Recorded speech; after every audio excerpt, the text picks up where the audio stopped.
Canadian player starts at the top right. Starting for the Evil Geniuses, we have the one and only Hook Lady Core.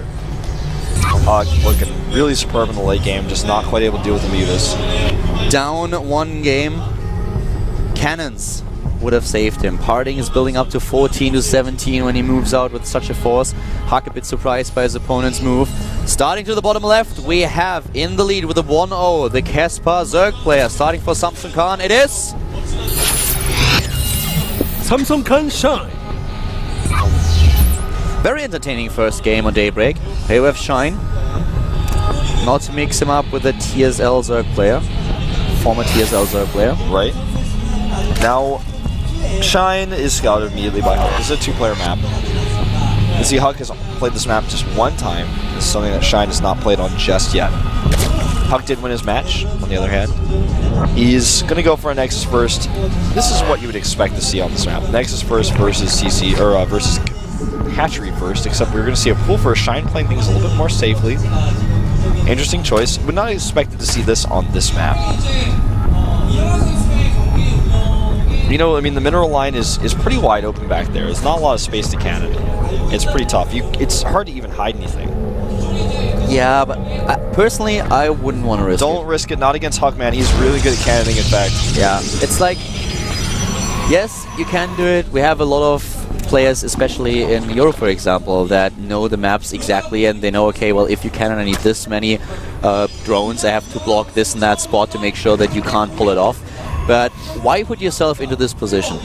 Of course, if you get away with a hatch first is always nice, but having a stable build and then running with it is, to a lot of players, more advantageous. Definitely more comfortable, for sure. Yeah, so I don't blame Shine for going for this build. I actually like it.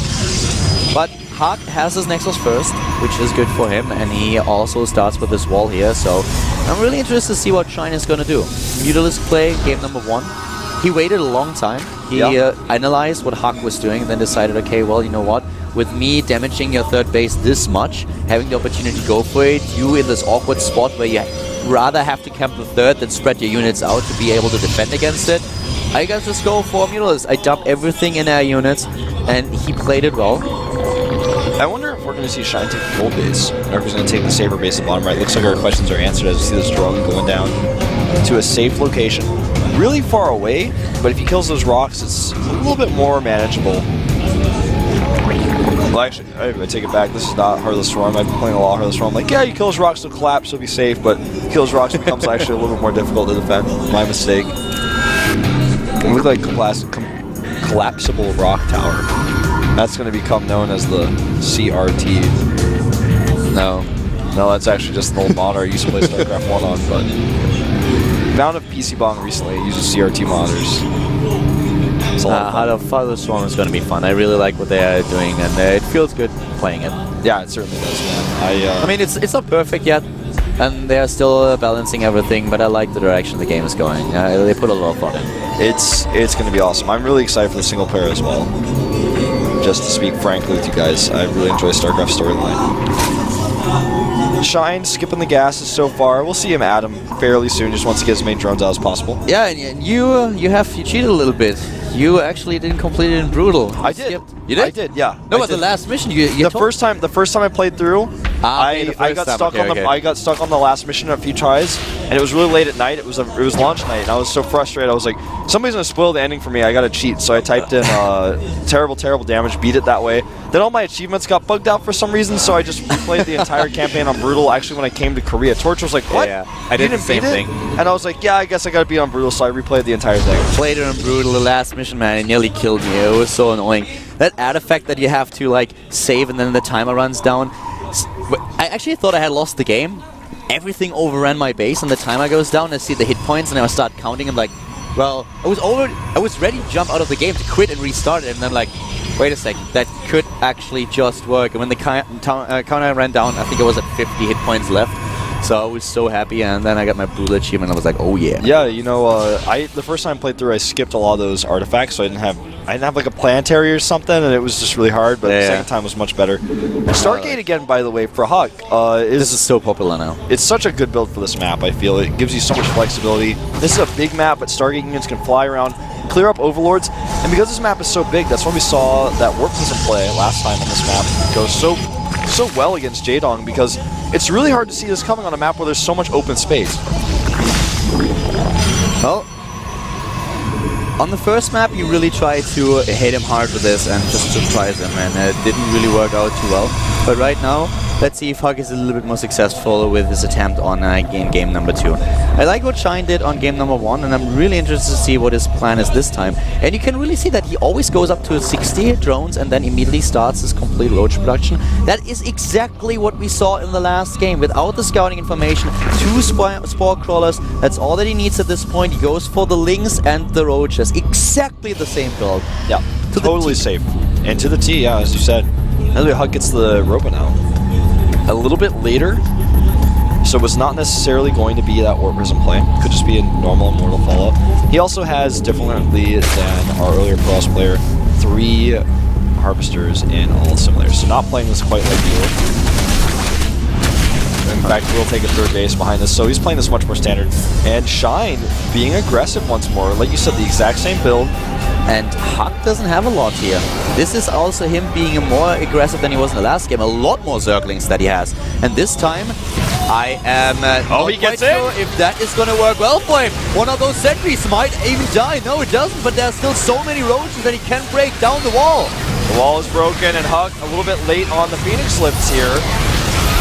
He's using the last of his force shield to try to get through. The sentries are saved. Really nice micro by Huck, but once that forge is gone, he's not going to have enough energy. And yeah, no upgrade either. He's not going to have the upgrade, and here we go. The Zerglings are moving in once more, and this time a few roaches slip through the force field. The rest of the Lynx to the left side is now also joining the fun and moving in right away. Huck might have to pull his probes here. Even more Zerglings are being built by Shine, and the guy still has enough lava left. He can just go for it at this point, taking down everything. Huck is trying to re-wall, but this could be the end of both Evil Genius players here. Oh, wow. They might find themselves completely out of the GSL. Nice position on the Immortal, but the probes are starting to go down. He's got way too many Ling reinforcements. He goes into even the main base now. Main base natural. He is everywhere. Shine is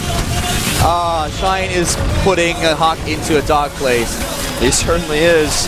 And, you know, he's getting Burrow behind this. He's about to have +1 for his Lynx. They're going to be even scarier in just a minute.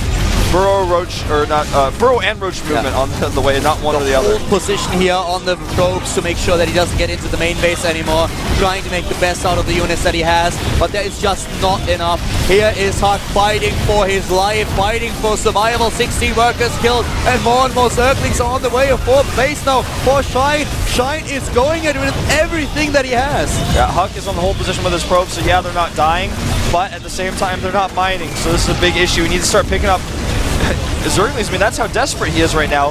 He has to pick them up. Shine is doubling his supply. Way more Harvesters, Roach Speed, and Burrow about to finish. He can even start burrowing Zerglings in here if he wants to. Of course, there's no reason to consider there's a Robo, but he's down already to a Harvester count of currently 33 against 56 Harvesters. We have all these units still streaming to the top right. Look at that minimap. Everything is covered in Lynx. In the main base, the last few gas drones are just dying to the Zerglings. And we have the 4th base, as mentioned, already being built. A couple of additional Queens just in case. And 17 roaches. Here comes production Shine. It's just too much, you know. Yeah. Earlier, I was a little bit concerned Shine might overextend himself. If he didn't do enough damage, but he did it. GG. Just way too much damage done, way too much mining lost, and he had a better production than Huck. Shine with a quick 2-0 ends the ambitions of Huck. After Huck lost in Code S, he is now out of the GSL, was not able to surpass the first round in Code A, and is back to Code B. Yep, back to Code B indeed. Having a really nice run in the up and downs, but stopped now by Shine. And that's an unfortunate series for Huck, and a sad day for the Evil Genius fans out there. Yeah, both their players not able to win, so well, there's going to be a lot of banter that, well, the curse was kicking in, but in the end, you know, they're here with their teammates today for support as well. JYP is here, Stefano is here as well. All of them. And obviously Jaedong is going to be supporting Huck when he's not playing and vice versa. And now you have both of them losing. Jaedong taking at least one win, Huck without winning a single map. So now both of those EG players are back in Code B, which is of course very, very unfortunate. And interesting stat, Jaedong the only player today who lost to take a game off of his opponent. Yeah, everyone else lost without taking a single map. So we have one game left. But yeah, that was actually very unfortunate here. I hope that Huck was...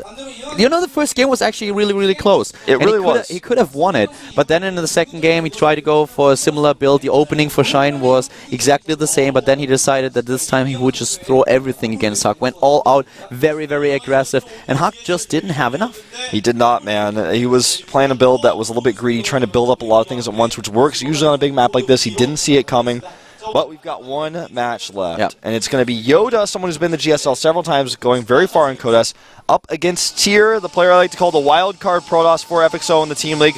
First time he's ever been in Code A. We'll find out how he does after a quick 5-minute break. See you guys then.